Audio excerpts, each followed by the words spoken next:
কি দিছে রাষ্ট্র চালাবার বুঝে নাকি টুকখানে বলা বানারা বুঝে নাকি দেশ চালাবার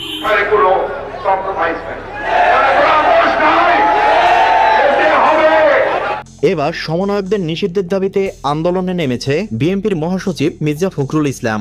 এ সময় তার সাথে তর্কে জড়ায় এক সমন্বয়ক। এক পর্যায়ে চড়থাপড় মারতে দেখা যায় মির্জা ফখরুলকে। বিস্তারিত জানতে সম্পূর্ণ ভিডিওটি মনোযোগ সহকারে দেখতে থাকুন। বর্তমানে সমন্বয়ক নামটি রাজনৈতিক দল ও সাধারণ মানুষের কাছে আতঙ্কের নাম হয়ে উঠছে। প্রথমে ছাত্রলীগ নিষিদ্ধ, তারপর জাতীয় পার্টি নিষিদ্ধ করা হয়েছে, তবে এ নিয়ে কোনো ধরনের সহমত প্রকাশ করেনি বিএনপি।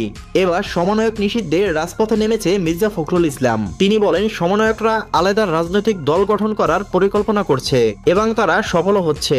দেশের স্কুল কলেজ অর্থাৎ শিক্ষা প্রতিষ্ঠানের দিকে তাকালে দেখা যায় ছাত্ররা পড়াশোনা বাদ দিয়ে সমন্বয়কদের মিটিং মিছিলে অংশগ্রহণ করছে।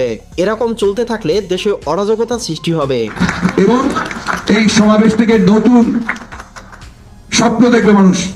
এই সমাবেশ থেকে মানুষ নতুন কর্মসূচি নিয়ে মাঠে আরো তীব্র হবে না। এদিকে সাধারণ মানুষের গলার কাটা হচ্ছে সমন্বয়করা। জায়গায় জায়গায় সমন্বয়কদের নামে চাঁদাবাজি হচ্ছে। সার্জিসের বাসায় 200 কোটি টাকা পাওয়া গিয়েছে, হাসনাতের বাসায় 100 কোটি টাকা পাওয়া গিয়েছে। প্রিয় দর্শক, দেশের এই বিষয়গুলো আপনি কিরকম দেখছেন জানিয়ে দিন কমেন্ট বক্সে। এছাড়া ভিডিওটি ভালো লাগলে একটা লাইক দিয়ে চ্যানেলটি সাবস্ক্রাইব করে পাশে থাকুন।